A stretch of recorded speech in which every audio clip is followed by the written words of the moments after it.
Assalamualaikum warahmatullahi wabarakatuh. Saya Eka Linda Noviana dari kelompok 2 Universitas Pamulang dari Prodi S1 Akuntansi akan mempresentasikan tentang audit plan, audit program, dan audit prosedur.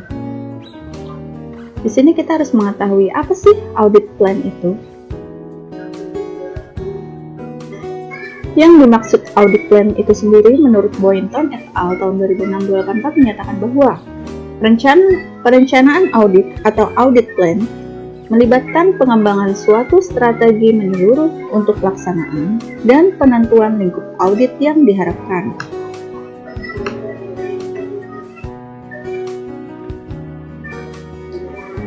Lalu di sini kita membahas terlebih dahulu audit plan. Yang dimaksud, pekerjaan harus direncanakan sebaik-baiknya dan jika digunakan asisten, harus disupervisi dengan semestinya. Jadi dalam auditor, dalam perencanaan mengaudit perusahaan, harus matang agar tidak terjadi kesalahan audit atau audit risk. Tujuan audit plan di sini adalah untuk mencapai keyakinan memadai guna mendeteksi salah saji yang diyakini jumlahnya besar, baik secara individual maupun keseluruhan, yang secara kuantitatif berdampak material terhadap laporan keuangan. Perencanaan audit meliputi pengembangan strategi menyeluruh pelaksanaan dan lingkup audit yang diharapkan.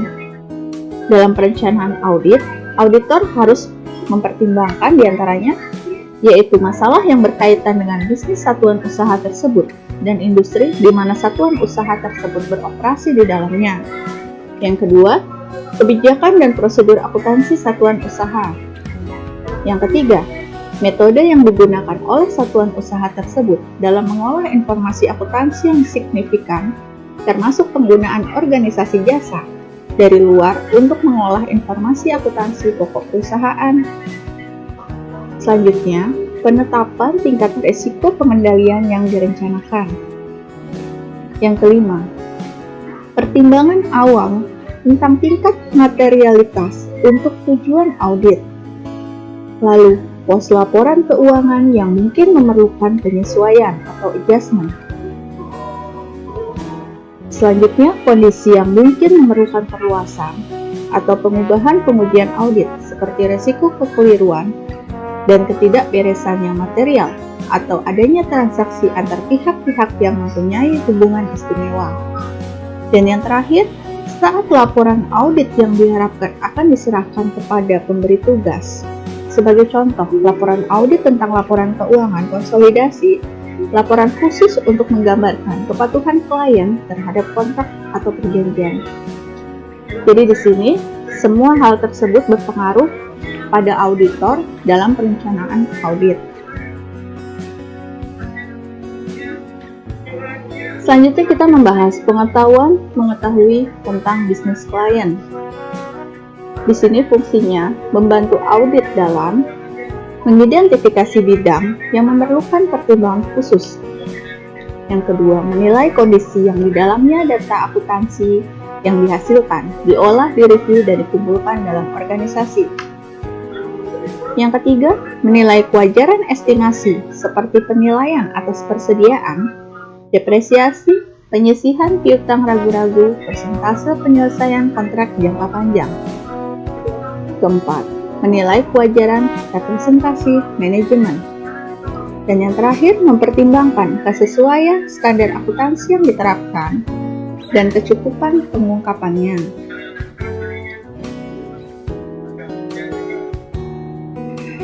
Selanjutnya akan dibantu oleh teman saya Siti Aflaha dalam mempresentasikan kelanjutan audit plan. Terima kasih. Perkenalkan, nama saya Siti Aflaha.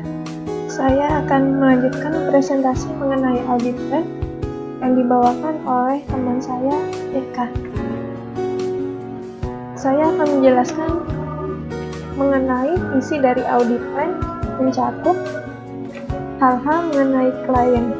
Yang pertama, bidang usaha klien, alamat, nomor telepon, fax email, dan lain-lain.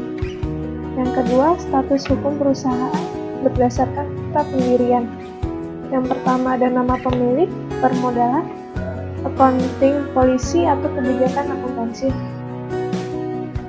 Laporan posisi keuangan atau neraca komparatif dan perbandingan penjualan laba atau rugi tahun lalu dan sekarang. Perbandingan antara laporan posisi keuangan atau neraca tahun sekarang atau bulan terakhir tahun sekarang agar diperoleh gambar mengenai ukuran besar kecilnya perusahaan. Klien kontak, yaitu mengenai nama dari orang-orang yang akan sering dihubungi oleh auditor. Accounting, auditing, dan tax problem. Harus diperjelas persoalan-persoalan yang mungkin akan dihadapi oleh klien. Contoh audit plan atau perencanaan audit seperti berikut ini. Terdapat nama perusahaan, nama pimpinan, alamat perusahaan, bentuk perusahaan, tanggal, bulan, dan tahun mulai usaha, surat izin usaha perdagangan, HU nomor, TDP nomor, NPWP, bidang usaha, produk yang muncul, konsumen yang dituju, jumlah target atau omset, tenaga kerja yang dipekerjakan, dan seterusnya. Selanjutnya, saya akan menjelaskan mengenai hal-hal yang mempengaruhi klien. Biasanya didapat dari majalah-majalah ekonomi atau surat kabar. Hal ini yang bisa mempengaruhi pihak klien. Rencana kerja auditor, yaitu staffing, nama partner, manajer, supervisor, senior, dan asisten. Yang kedua ada waktu pemeriksaan, yang ketiga ada jenis jasa yang diberikan, yang keempat ada bantuan-bantuan yang dapat diberikan klien, dan yang kelima adalah tim schedule. Selanjutnya, saya akan menjelaskan mengenai audit program. Audit program dapat membantu auditor dalam memberikan perintah kepada asisten mengenai pekerjaan yang harus dilaksanakan. Audit program yang baik harus mencantumkan yang pertama adalah tujuan pemeriksaan, yang kedua adalah prosedur audit yang akan dijalankan, dan yang ketiga adalah kesimpulan pemeriksaan. Selanjutnya saya akan menjelaskan mengenai audit prosedur dan audit teknik. Audit prosedur adalah langkah-langkah yang harus dijalankan auditor dalam melaksanakan pemeriksaannya dan sangat diperlukan oleh asisten agar tidak melakukan penyimpangan dan dapat bekerja secara efisien dan efektif. Auditor prosedur dapat dilakukan dalam rangka mendapatkan bahan-bahan bukti audit evidence yang cukup untuk mendukung pendapat auditor atas kewajaran laporan keuangan. Untuk itu, kita memerlukan audit teknik, yaitu cara untuk memperoleh audit evidence seperti konfirmasi, observasi, inspeksi, tanggung jawab, inquiry, dan lain-lain. Terima kasih atas presentasi ini. Assalamualaikum warahmatullahi wabarakatuh.